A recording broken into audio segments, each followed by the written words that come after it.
Hi everybody, I'm Philip Heitzen, and thanks so much for tuning in to this week's Art of Procurement podcast.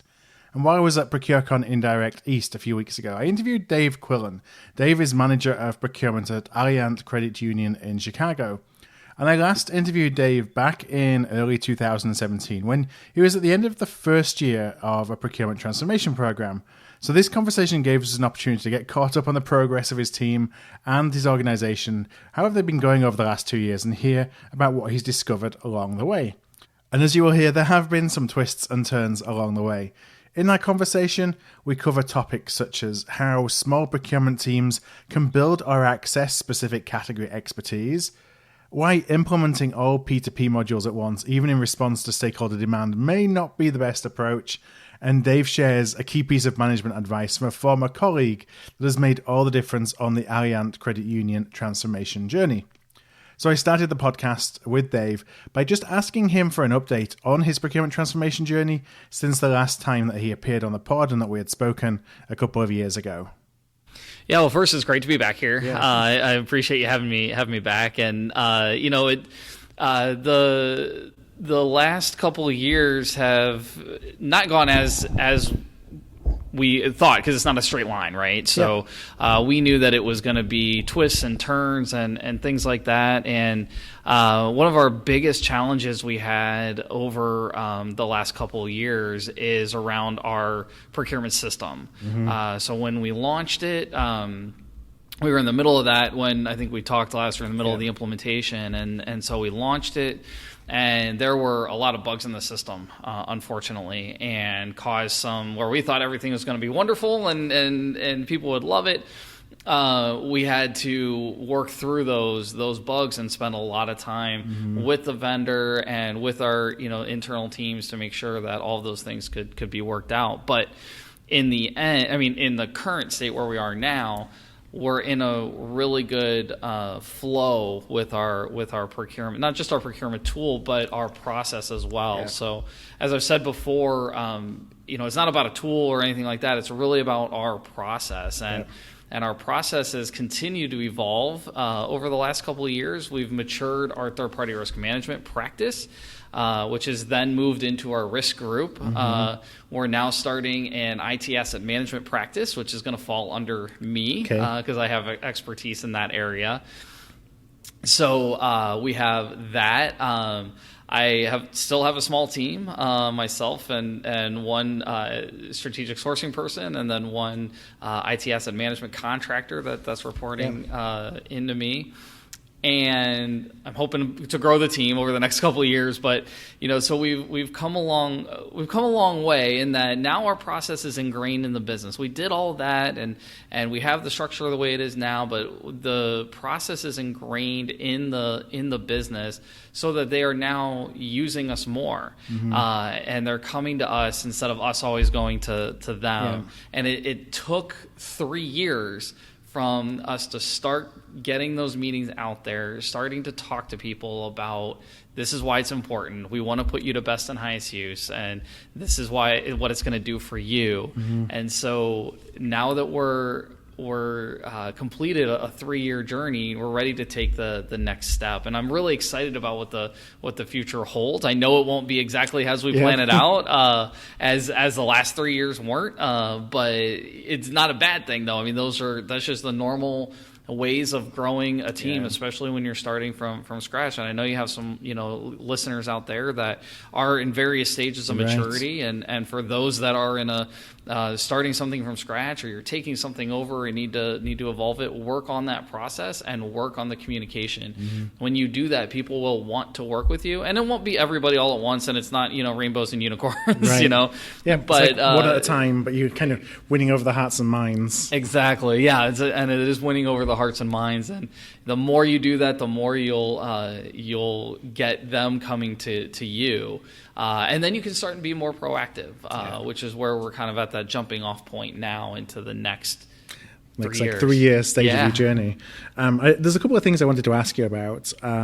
First of all, you made the term best and highest use. Mm-hmm. What does that mean to you and to your organization too? Yeah, so that comes from an old boss that I had, and he said that best and highest use. We want to put people to best and highest use, and I've grabbed onto that, and I've told him I'm using that all over the place. So, Chuck Hatzis, if you listen, I'm using your term, and thank you for that. But what that means to me is that when procurement people do what procurement people do best by working with the vendors, negotiating the contracts, understanding what our stakeholders need, and then letting our stakeholders do what they do best, which is the technology, the marketing, the operations, whatever it is, let them do what they do best, and we as procurement will do what we do best. And that's when we get the really, really good deals, because we're not having the business worry about, I got to, talk to a vendor or cut this deal or negotiate this contract. And you get better terms and a better all-around deal by putting people to best and highest use. And they're happier because they don't have to do something that they don't want to do. Generally, people that want to do technology love doing technology. Yeah, they don't want to do procurement. Exactly. And the ones that I've met over my career definitely don't want to do procurement. And usually you got someone begrudgingly doing it. And then I come along and say, hey, let's put you to best and highest use. Don't worry about that anymore. Yeah. Let me worry about that. Take that off your plate, and that is usually really well received. Right. I wanted to come back to some of the lessons learned as you did the tech implementation. You said that when you started to put in place a platform, there were some gremlins out there. There were, yeah. In terms of it doing what you wanted it to do and being probably rolled out as smoothly as you wanted. Now, this is a challenge that I hear so often for smaller procurement groups who are looking at what do we do for the first time with technology, because oftentimes there really hasn't been any technology that existed before. What are some of the, you don't need to go into the specifics or point fingers or anything like that. But I'd just love to hear some lessons that you learned throughout that process that perhaps others that are in the same situation could learn from that journey. Yeah, I think the biggest lesson learned is don't bite off everything all at once. And what we did is we launched every module we bought all at once, and we worked through it. But I've been asked this before by others, my boss being one of them, and he said, "What would you do? What's the lesson learned? What would you do different?" And I said, "We will implement module by module by module." And as I've talked to other people in the industry, that's generally what I've heard is really, really successful. So. If you're in that situation, I would say find the solution that you're gonna get, but don't worry about implementing everything all at once. Take it slow.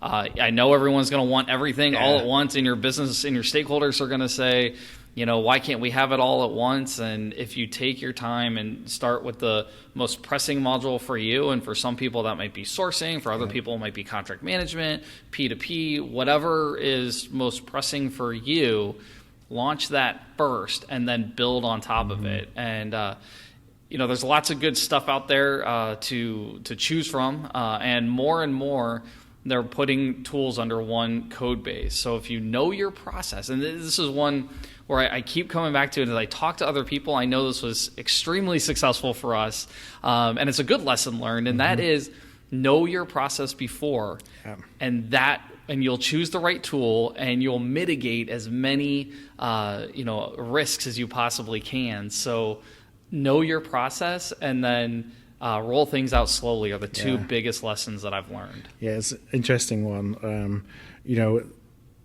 We sometimes think technology is going to fix everything. And so you kind of use that as the silver bullet, as opposed to, like you said, actually knowing where you're going to use it, what's the purpose of it, how is it going to fit, so important, versus just kind of pulling it straight in. The other thing just to mention, you talked about the timing, and it's really interesting that you say that, because we often want to do things in a hurry. Right. And, you look at a transformation roadmap of being a 3 or a 5 year roadmap, and, there's lots of people in the business that think, why can't you do all this in 6 months? Right.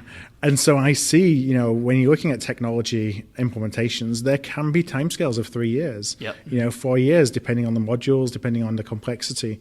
That's not unusual, but it's oftentimes really hard to sell internally of, we're going to be doing implementations for the next 3 or 4 years. And so it's natural to want to try and do things quicker. Right, and it depends. I mean, it depends on your internal complexity. Some businesses are simpler than others, and you just the other thing with this too is that it is not a one and done thing. Yeah, that's the other thing I've noticed over the last couple of years at Alliant is that. I'm continuing pressing the message that this is a process that will continue over time, and we need to continually look at it and make sure that it is a process that still works, change it where it doesn't and all that. But this isn't just let's put in a procurement department, we're done in 3 years and life is good. Right, yeah. It doesn't work that way. Yeah. It's a process that continues over time. And then I mentioned IT asset management. I'm saying the same thing with that, is that this is a process that will continue over time. Yeah. So you have to have a long-term plan and vision for this, and you have to have the support at the executive level to make sure that they're in it for the long haul. Yeah. And executive governance is really important. Absolutely. We often miss that. But to actually, I mean, those are the people who are paying the bills of procurement, essentially. Right. To have them involved in what procurement looks like and the connection into where the business is going. Because, over a 3-year transformation program, the business may need some very different things in year 3 than what they thought they needed 2 years ago. Absolutely. So you're actually we should never be building something with a fixed point in mind, because really what the business needs is going to change. Right. And it is a journey. And it's not necessarily a journey without end, because at some point you'll optimize your team, you'll optimize the process. Yeah, you kind of go into continuous improvement. Exactly, and when you're there, you're still improving, you're still evaluating, you're still looking at the process, but because if you tell an executive this is a journey without end, they're going to say, well, that's not acceptable either, right? Yeah. So, but the end goal is the level of maturity you want to set for yourself, and then you're going to reassess at that time. Mm-hmm. You're going to say, where are we now? And that's what we've done with this last 3 years. I was telling my management is, okay, we've completed something. We built the team. The team is here. Now, what do we do next? We're not finished. We're not where we want to be, but we got the foundation built, and now we're ready to jump off and build the next thing of that. They'll build the walls and all of that. So I'm going to come back at the end to tease the audience of what the next 3 years looks like, what the next 3-year plan looks like. Before I get there, I actually wanted to talk about some of the challenges but also opportunities of running a small team, because it's very different than running, obviously, a larger organization where, while everybody will always say they're resource constrained, it's a little bit different in an environment where you've got 10 people, 50 people, 100 people, right. Than if you have a team of 3 or 4 and you're really trying to make as big an impact as you can and make that team go as far as possible. Right. So one of the things I wanted to talk about first of all was around category specialization. So, obviously in an ideal world, we would have a category expert at marketing and one for insurance and one for HR benefits, and the list goes on. Right. Small company, obviously, you can't really do that. Yeah, so how do you manage the fact that it's hard to have category specialization with the need to bring value to a stakeholder over and above, obviously, their own knowledge?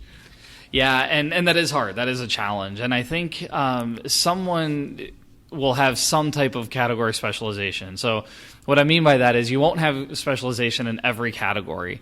What I would suggest is look at your largest spend areas, and those are the categories you should look to specialize in. Mm-hmm. But that same person, if your top spend area is marketing or technology, it's not HR or insurance or legal or anything like that, but the person that knows marketing is also going to have to take care of the HR category and the legal category probably, and you're going to have to split that up however you want to with your team. And they're going to have that expected, know that that's expected of them as well. Absolutely. Really, you have to know that, and you have to be able to explain that to the candidate too, and as part of the job, and say, primarily you're here for, technology or marketing or whatever it is, but you're also going to deal with these other categories. And those other categories, as a manager, you should not expect them to have any expertise in. And B, help them work with the business unit, because the business unit that they're not an expert in, the category they're not an expert in, they're going to be experts there. Mm-hmm. And they're the ones that can help us. So what we have to say is go in honestly, partner with them, And again, tell them how we want to take this off of their plate so that we can put them to best and highest use. Yep. And ask them questions. Be interested in what it is that they do. Everyone loves to talk about themselves. So to ask them questions about how have you been doing this before I got here? Because they've been doing it. You know, you need to be a real active listener. So you need to take that in as well. So you're not asking them twice. Right. Take it in the first time, then you can translate that into some way that you can help them. Absolutely. And the second thing that helps, not only doing that, partnering with folks, but also using third-party resources. So we've started doing that where we look at market intelligence. There's a lot of market intelligence resources out there. Look at that, and that you can go into a category you may not know a lot about with some intelligence to make yourself look credible, and at least more informed than what you would be with not really knowing anything. And when you go in informed to a category that someone else spends their entire career doing, they're going to want to work with you more. And that's what I found has been really successful. Is I can go in and say, okay, I'll spend an hour, researching this category, finding out some things, especially if it's like for an RFP or something specific. You can go find out who are the major players and who are using, who are not using, and then ask questions. Why aren't we using that person? Or should we include this vendor in the RFP where you weren't thinking about them?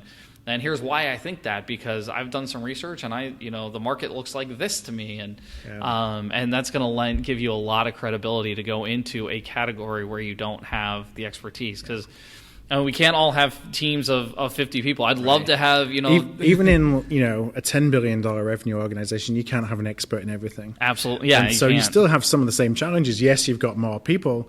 You probably have more domain expertise than you do in a much smaller team, where you obviously do.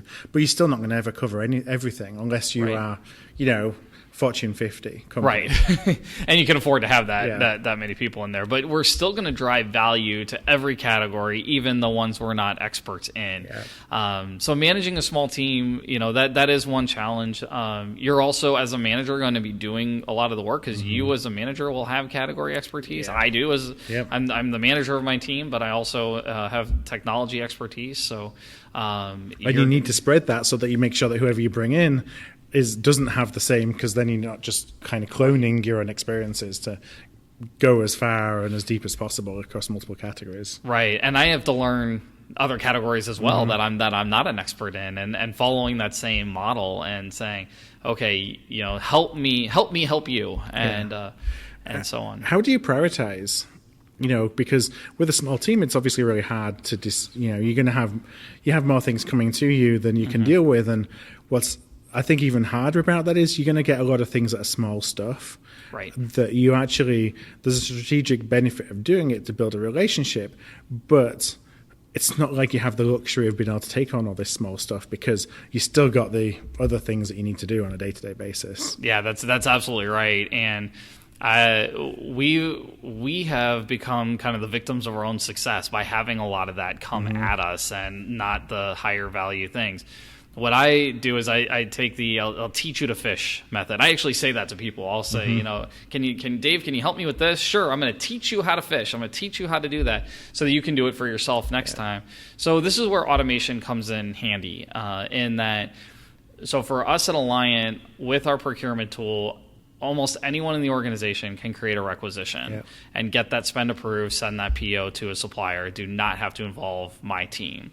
We have very specific rules about when you need to involve procurement, and we've done that specifically so that we don't have to spend our time with things that aren't going to add a lot of strategic value to the organization, because that's where we need to be spending our time. However, we will take the time to teach that person how to do it. So we have the job aids, and we have ourselves that we can, if we're there and can spend a few seconds, we'll do that. That also helps keep the business person engaged, but also says that we don't have to do everything for you. It's like this self-guided or self-service model without necessarily the guided buying technology on the top of it, but you're just helping them to be as effective as they can, and you become a coach. Exactly, yeah. And I mean, around technology specifically, where procurement has negotiated the pricing contracts, I don't need to be involved in every time I'm buying, new laptops or new printers or whatever. The technology, person that is in charge of that is creating the requisition and going and getting that done. They still, it's still kind of like, quote, procurement, if you will, but they're not doing all the negotiating and all of that. So we're still putting people to best and highest use.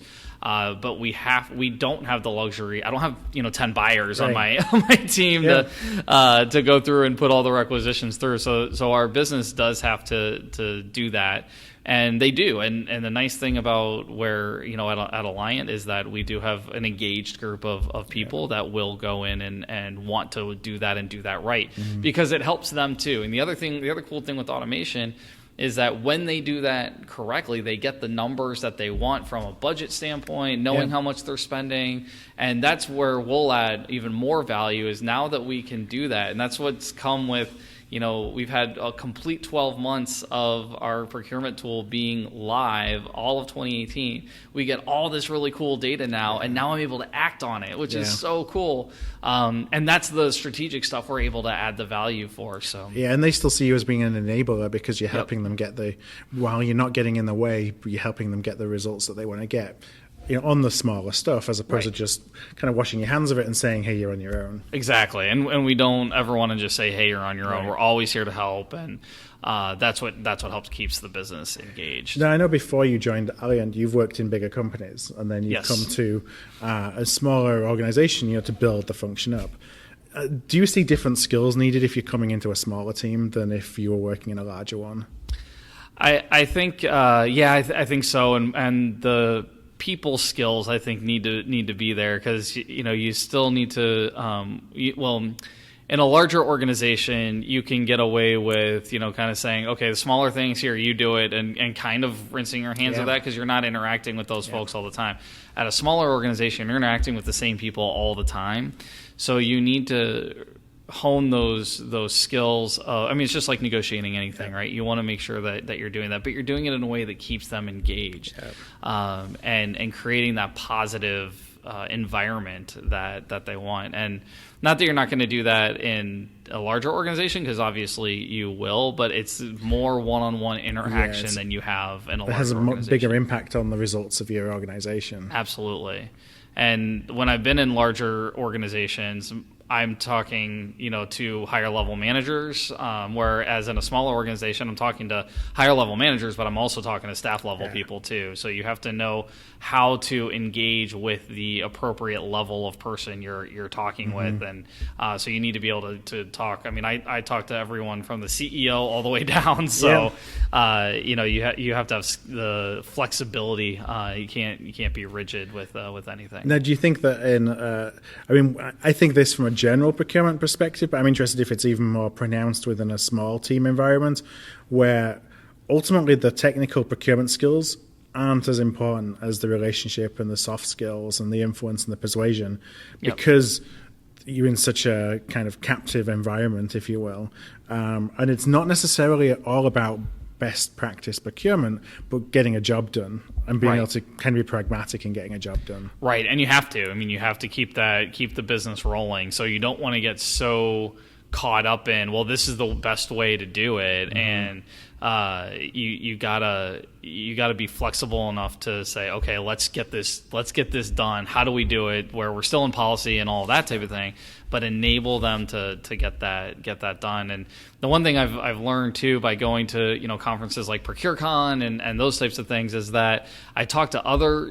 people that have small teams, and we're all kind of in that same boat, and we all talk that same thing. And we hear from larger companies, but then we'll talk and say, well, sometimes you just got to get the job done. Yeah.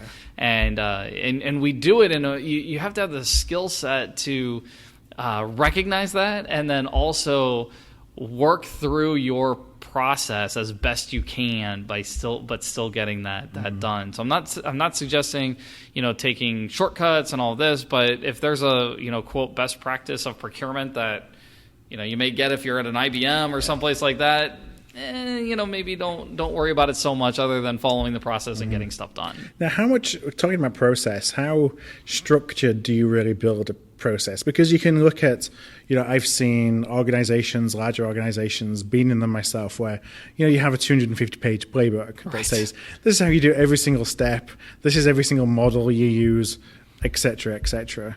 you still need something when Yes. you're in it, because you need a framework around which to work. But you said there's a lot more flexibility. When you're building it, do you build for flexibility, or do you build to say this is what good looks like, but in reality, maybe we're not going to be able to follow that every single time? How do you approach kind of that trade-off? Yeah, we build with flexibility in mind. So part of our maturation process is that we now have governance in place at Alliant. So I have written policies, standards, and procedures, and we've built that with flexibility in mind. So here's what we want to do, and here's there are some things where we have to do that contract review. I have to send it to legal. Yep. However, not everything that's signed has to go to legal. Yeah. Whereas in a larger company, it might be, I don't care if it's just an SOW or just an order form or whatever. If it's got a signature, you got to go to legal, and that'll take 12 weeks and all of this.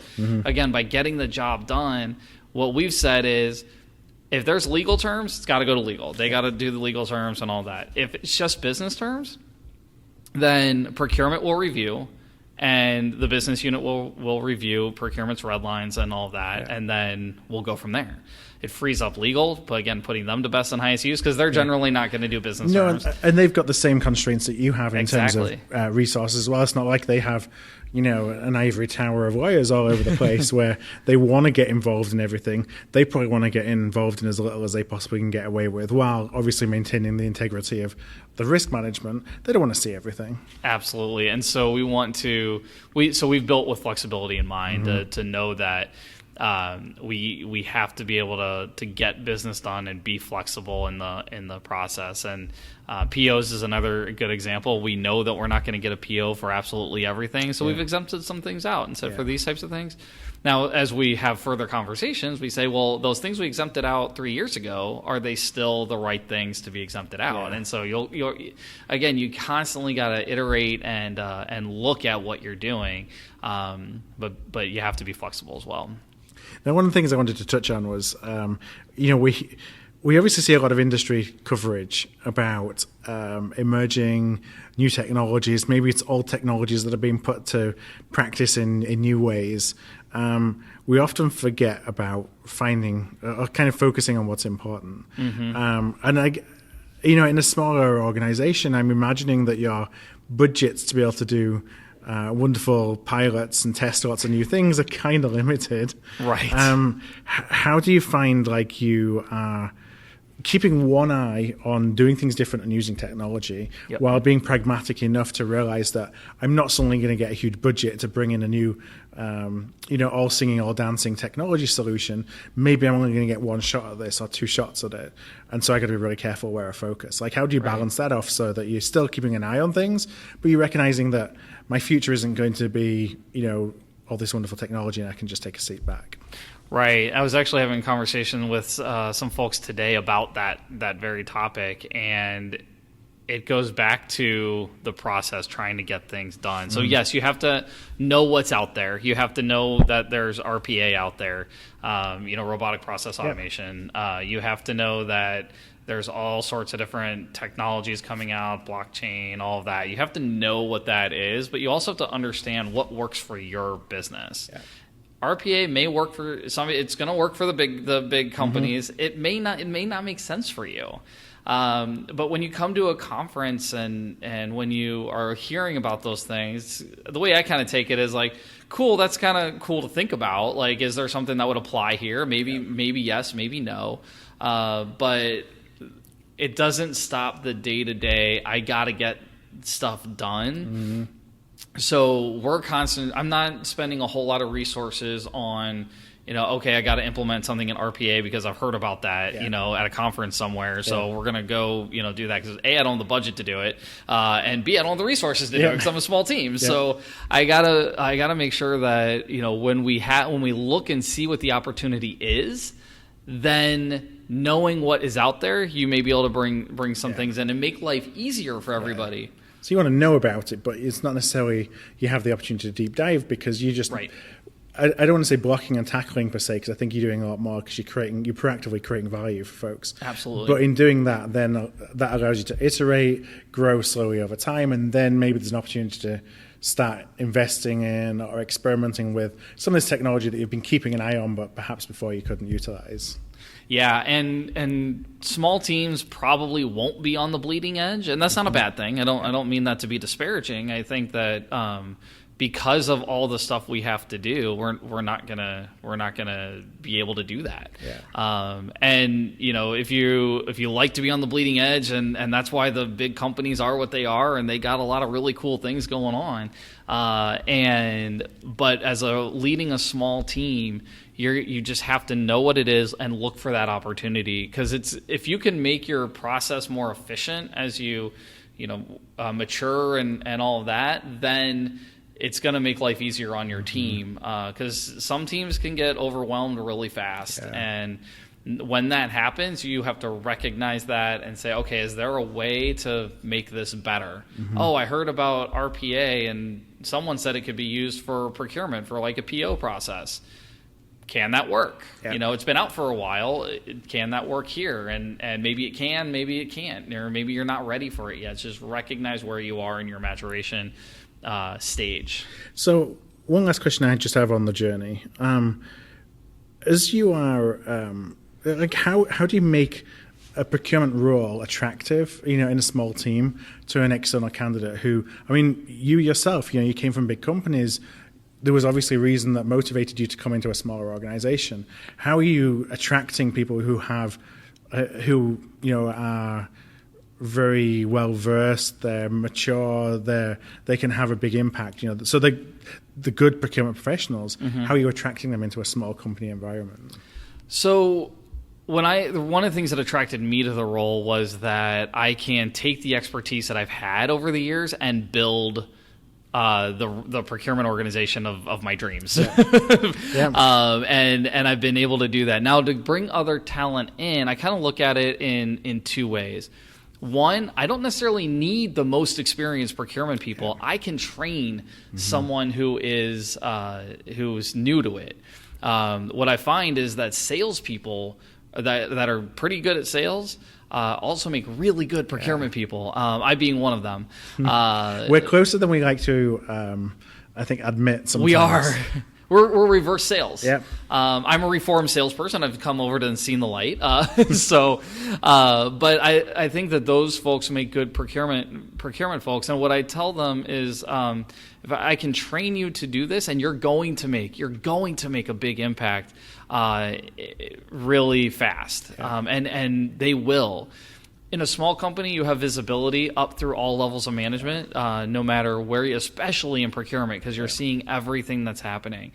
So that's the other thing that I try to talk to people about is that this is high visibility. Yeah, the comfort level in basically speaking to executives every day. Absolutely, and we do that, and so it's really really cool to tell someone that, hey, you can come in here, you can make a really big impact really fast, and you're going to talk to the CEO within really soon. Obviously can't guarantee when, but there's no place to hide. There's no place to hide, right? Yeah. Exactly. And I do that, and so I think that's really cool. And part of it is too, we can be a jumping off point for people's careers. Yeah. We can, train someone. They will then go on to a larger company if that's what they want to do. Some people will want to really like being at the small company and like having that big impact all the time. And that's really great. So just because you're a small team doesn't mean you can't attract great talent. You just have to look in the right places for the right talent that's going to fit your organization. And that's what I try to do, is find that right talent for me. Yes, I'll look at some categories if I'm looking for someone to cover marketing mainly, then I'll look for someone with that skill set and then explain to them why this is a really good thing, which is it is a small team, but it's a high impact thing, and it's something that you can also make your own. Every procurement person is different. and they can make it what they want it to be. We'll have some guidelines and frameworks and all of that, but there's no rigidity, if that's even a word. Yeah, I know what you mean. It's like, right. You have the power in your own choices to make the job what you want it to be. Absolutely. And I think that's a really cool opportunity that you can't necessarily get at a large where you're just organization. plugged into what you're a cog in a bigger wheel. Right. So we talked earlier about what the first 3 years looked like, building the foundations, getting the building blocks in place. So how are you starting to think about the next 3 years and creating value in new ways? Yeah, so the first 3 years, I mean, they're not easy, but that's where you're getting all the low-hanging fruit, and it's really easy to see value quickly. Yeah, everyone's cheering your savings numbers because you're touching things for the first time. And absolutely. Yeah. And now the hard part begins, and what we're looking at for the next 3 years is how do we become that strategic sourcing organization. So we've done the reactive procurement, traditional procurement stuff. Now we need to be proactive, and we really need to become a strategic sourcing organization as much as we can given our size.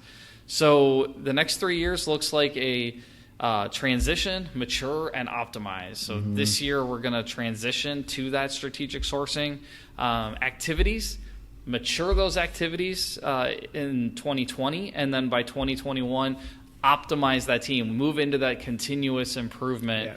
And as I think about it, I think that by that point I will have the right team for my organization in place. 6 years later from the time that it started, I'm going to have the right team that I can start making things better and better and better. And everything kind of goes in 3 year cycles. So after that, what's the next 3 years going to look like from there? I don't know yet. Who knows what technology will be out there to help assist you on your journey, or what the company needs. Lots of unknowns. Yeah, absolutely. So, well, Dave, I want to thank you so much for kind of sharing the continuation of your journey. We'll have to check back in with you in a couple of years' time again, see how the next phase is going. But I just want to thank you for your time. Yes. If listeners would like to connect with you directly, where would be a good place for them to find you? You can find me on Twitter at Dave Quillin, all one word. That's the best place to connect with me on social media. You can also connect with me on LinkedIn. Yeah. Search for Dave Quillin, and I'm there as well. So, but Philip, thank you very much for having me. I really appreciate it. This has been a lot of fun. No, you're welcome. And what I'll do is I'll just include those links on our show notes page. So if folks want to go to artofprocurement.com/podcast, they'll be able to search for you. They'll find the links to your LinkedIn profile and to Twitter. Absolutely. So, thank you very much. Thank you. Have a great day. Cheers, you too. Thanks. Bye. Hi there. I want to thank you for tuning in to today's podcast. You can check out all of our back catalogue at artofprocurement.com/podcast, where you can also subscribe to our newsletter to make sure that you never miss an episode. And if you found value in today's show, I'd love if you would tell a peer, or perhaps go and rate and review by going to artofprocurement.com/review. Word of mouth really is the best way to help the podcast grow, and if you're able to do either one of those things, I would truly appreciate it.